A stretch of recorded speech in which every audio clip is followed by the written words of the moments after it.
We are not punished for our sins, but by our sins. Part 2. What if I stay? To make a reversed Faustian deal with oneself. Hello, my name is Andre Grande and I'm a psychotherapist operating out of Copenhagen, Denmark. And today we will continue the work by making a subtle but yet powerful recontextualization, which has the ability to lift oneself out of sin, guilt, and self-punishment. And we'll do that by seeing through the appearance and its embedded personality structure. I have used part 1 of this video series to demonstrate why we are not being punished for our sins. And to sum up, that was because that we, in our essence, are not sinners. We are all innocent. So let's now turn to part 2 and look at how we are punished by our sins. And today we'll be looking at the appearance and how we are being led astray by the appearance structure. And this structure of the appearance is what we normally call the personality. Another word for it is unconscious karmic patterns. And we'll start today's video by looking at the appearance by examining through the lens of the classical German legend about the professor called Johann Faust and his meeting with the devil one evening in his study. Let's go into it. Johann Faust was a very wise German professor that lived many hundreds of years ago. He was unsatisfied with his life. It hadn't gone the way he hoped it will go. One day, late in the evening, all of a sudden, the devil himself materialized before him in his study room and told him that he had brought with him a contract intended for Faust to sign, and this contract would be able to get the professor out of his unsatisfaction. The deal entailed that Faust was able to get magical powers so he could understand and explain the whole world and thereby become the most knowledgeable person that had ever lived. No other human being will be able to win over him in an argument because he would know everything about everything. At the bottom of the contract, written in very small letters, it said that the price to get these magical powers was that his consciousness had to identify with the knowledge as being his own making, and on an even deeper level, coming from himself. And after that, he had to forget that he ever signed a contract. Faust said yes and signed the contract. This classical legend can be used as a psychospiritual roadmap. When we are able to see through this universal archetypal story, which is the forgotten deal made between the personality and oblivion, between the appearance and the devil, we can actually start working ourselves out of the contract. And it is possible for the appearance to make 9 different types of deals with the devil.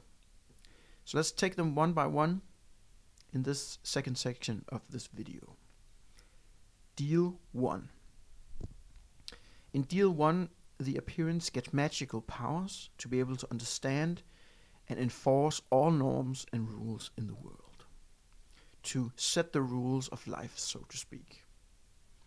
The appearance gets a monopoly on always being able to do the right thing. And this makes the appearance, this does that the appearance will never be wrong again. Deal 2. In Deal 2, the appearance gets magical powers, which entails that the person can save other people and also the whole world. The appearance identifies with being sweet and helpful, and now gets a monopoly on always being prized and loved in the world. Then the appearance will never feel unloved again. Deal 3. In Deal 3, the appearance gets magical powers to be able to become a perfect shining history of success. The appearance thus becomes very attractive, and a lot of other people will feel attracted to this type of appearance because maybe some of the attractiveness will rub off on the other person. Then the appearance will never feel worthless again. Deal 4. In Deal 4, the appearance gets magical powers in order to become a unique and very emotional, romantic appearance. The appearance gets a monopoly and also responsibility for everything that's bad in the world, or negative, and that makes them very unique individuals.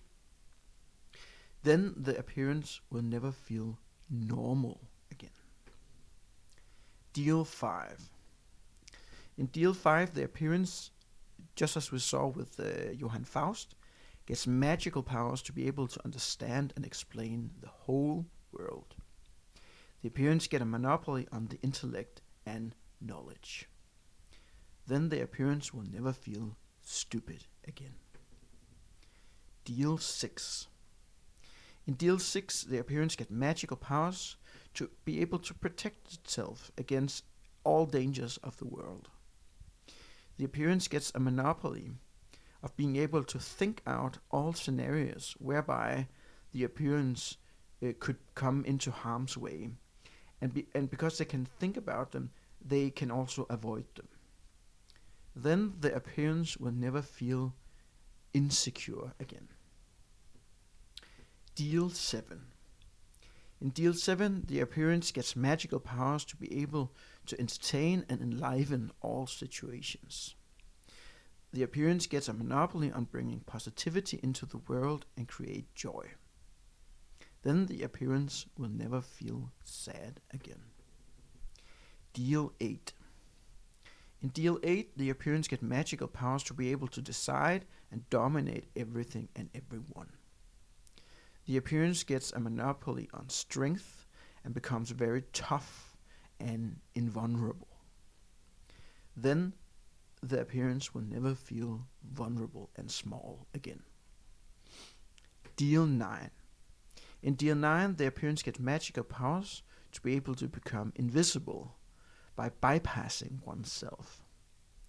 The appearance gets a monopoly on diplomacy and uses the peace which comes after the conflicts have been fought out, in order to sneak one's own passive aggression into the mix.